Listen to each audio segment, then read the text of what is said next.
Bonjour à tous, je suis content de vous revoir. J'espère que vous allez bien et que vous êtes confortablement installés. J'espère aussi que vous avez apprécié l'épisode précédent et que vous apprécierez tout autant celui-ci. Ouvrez les oreilles, fermez les yeux, nous repartons ensemble pour Marmottin. Soyez les bienvenus dans le second chapitre de ce Super Flame Story.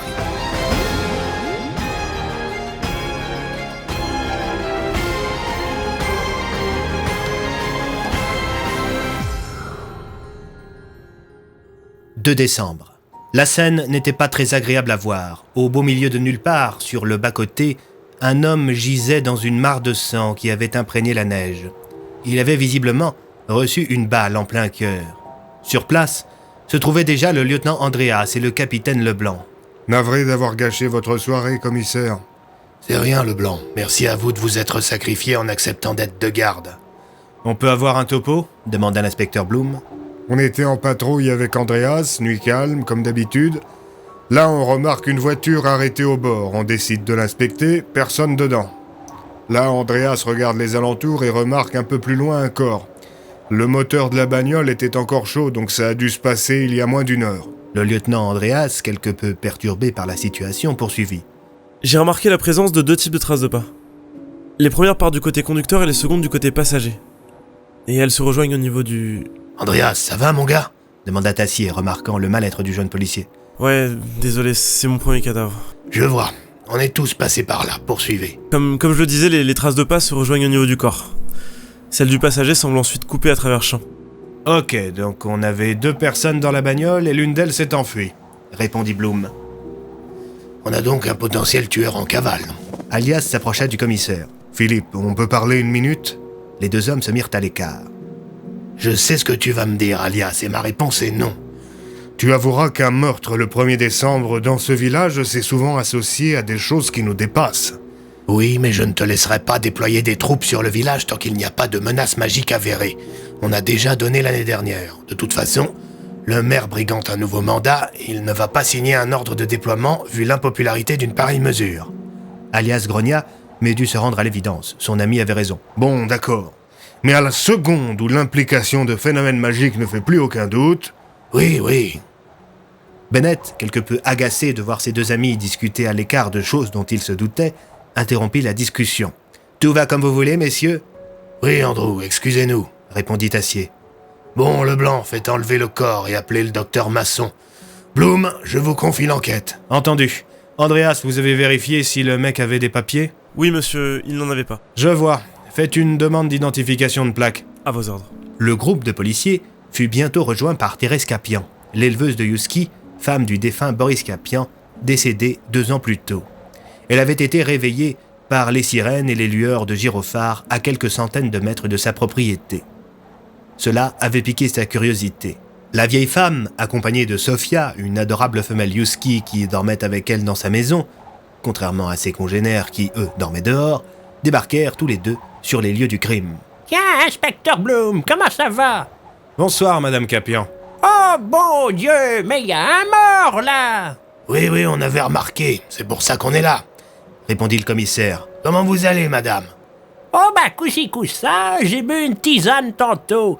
Je vous en amènerai au commissariat à l'occasion, elle est faite maison. »« C'est gentil comme tout, ça. Elle est pas là, votre fille ?»« Oh non, elle est rentrée à Castel-les-Pins. » Le commissaire était inquiet pour la vieille femme. En effet, depuis qu'elle avait perdu son mari, sa santé s'était grandement dégradée. Et depuis les événements de l'année dernière, elle avait commencé à devenir sénile. À plusieurs reprises, les policiers de Marmottin avaient retrouvé la vieille femme en train d'errer sans but dans le centre-ville. Sa fille avait tenté de la placer en maison de retraite, mais la vieille femme refusait avec obstination, d'autant qu'elle voulait continuer à s'occuper de ses chiens. Soudain, la chienne de Madame Capian se mit à grogner sur le corps. «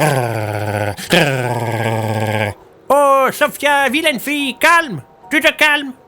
déclara la vieille femme, en tirant sur la laisse du canidé. « Dis donc, elle a l'air de ne pas apprécier cet homme », commenta l'inspecteur Bloom. « Maintenant que vous me le dites, j'ai l'impression de le connaître, le gars, là. » La curiosité de l'inspecteur fut piquée. « Vous connaissez cet homme ?»« Je suis pas sûr, vous savez, à mon âge, bon...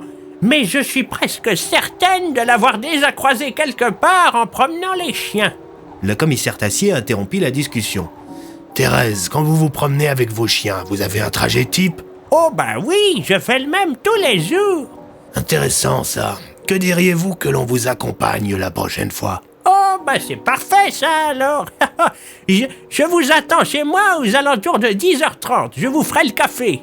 Eh bien écoutez, c'est noté. Merci bien madame, répondit l'inspecteur en regardant le commissaire d'un regard qui semblait quelque peu perturbé par le comportement de madame Capian. Elle débloque la vieille. Un peu de respect, lieutenant. Je sais que vous êtes nouveau, mais c'est pas une raison pour y aller de votre petit commentaire. La vie communautaire est une chose très importante pour la ville. Oui, pardon, monsieur. Fonck, reprit Bloom, vous voulez bien raccompagner madame jusque chez elle? À pied? Bah oui, à pied, elle habite à côté. Puis le clébard qui me salope la banquette, non merci. Pour votre gouverne, Sophia est très propre. S'exclama madame Capian, tandis que le lieutenant Fonck, en gentleman, prit la vieille femme par le bras. Alors que les policiers étaient en train de poursuivre leur discussion, Andrew et Alias s'étaient mis en tête de suivre les traces de pas à travers champs. La vache, ça commence à faire loin. Se plaignit le chef de la DPA. Si ça continue comme ça, on va finir à pic au vent. Comme je te le disais tantôt, tu te fais vieux, Alias, répondit Andrew juste avant de se figer. Pourquoi tu t'arrêtes? Parce que les traces de pas s'arrêtent aussi. C'est une plaisanterie. Non, il semblerait que l'homme auquel nous avons affaire se soit volatilisé. Mais enfin, Andrew, des traces de pas qui stoppent net comme ça, c'est impossible. Oh que si, répondit Bennett en souriant. Ce sur quoi, il s'avança de quelques pas, fit apparaître sa porte magique, l'ouvrit, s'engouffra à l'intérieur et la referma. Quand la porte réapparut quelques instants plus tard derrière Alias, il eut un déclic. Très bien, grâce à ta porte, tu as pu reproduire le schéma des traces de pas. Mais tu ne penses quand même pas que... C'est une possibilité. Regarde, l'année dernière, on a bien retrouvé Oswald. Oui, mais Oswald n'a pas de porte. Il n'a plus de porte. N'empêche que notre rencontre avec lui a remis en question bien des certitudes. Si ça tombe, certains de mes semblables se trouvent eux aussi en ce monde. Oui, mais vois-tu, Andrew, si ta théorie se vérifie, ce propriétaire de porte, lui, est un meurtrier. Constatant que l'on s'activait du côté des voitures de police et qu'on avait fait retirer le corps, les deux hommes rebroussèrent chemin grâce à la porte d'Andrew.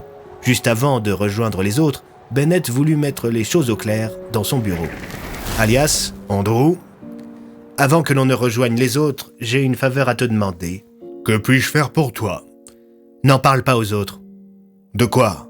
De ce dont nous venons de parler. Alias se retourna. Il hésita quelques instants avant de se résigner.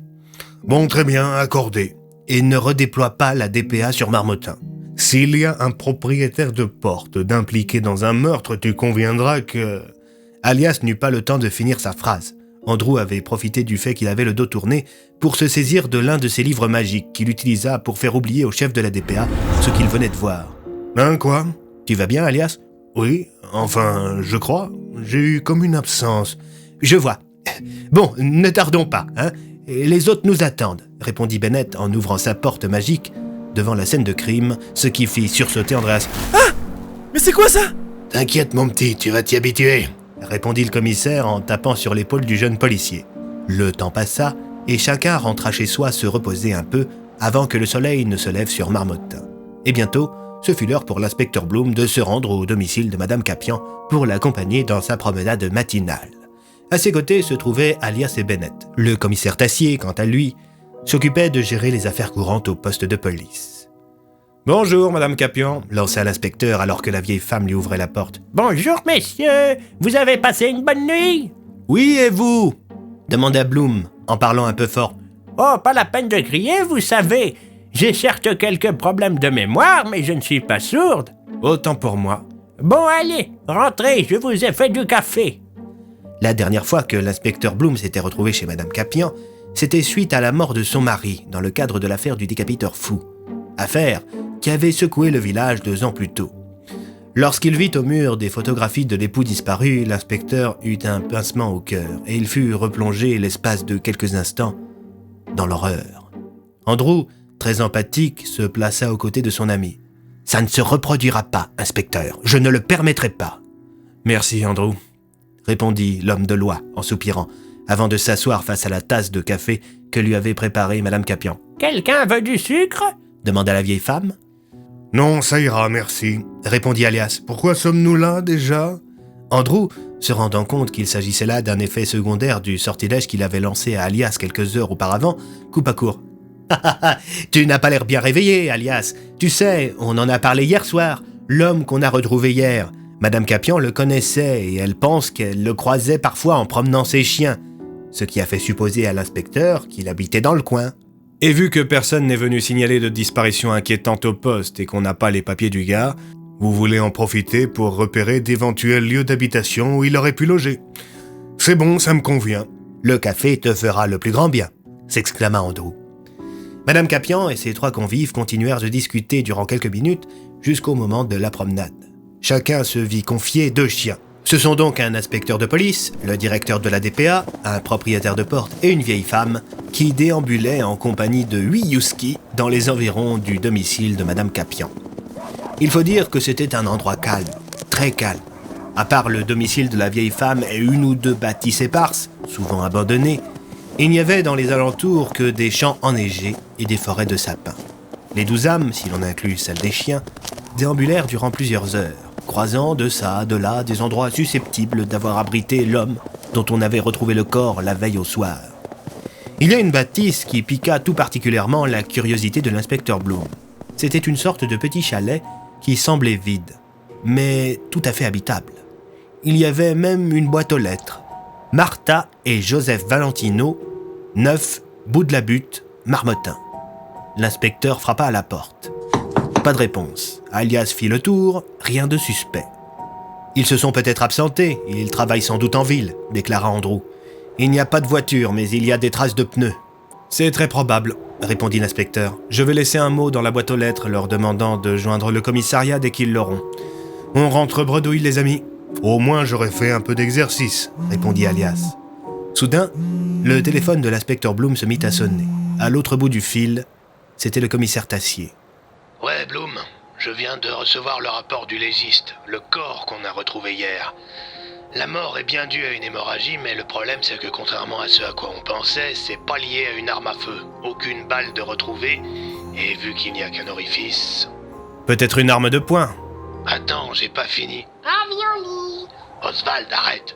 Le bébé est avec vous ? Ouais, ma voisine peut pas le garder aujourd'hui. Bref, le légiste a également retrouvé des sortes de fragments de cristaux bleus au niveau du cœur. C'est très étrange. Comme si on avait poignardé le mec avec une sorte de pic à glace bizarre. Des cristaux bleus dans le cœur ?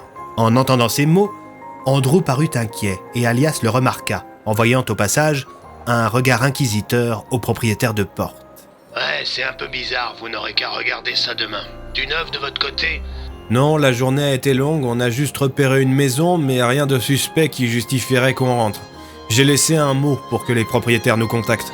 Entendu, bonne soirée messieurs. À vous aussi, commissaire. À vous aussi.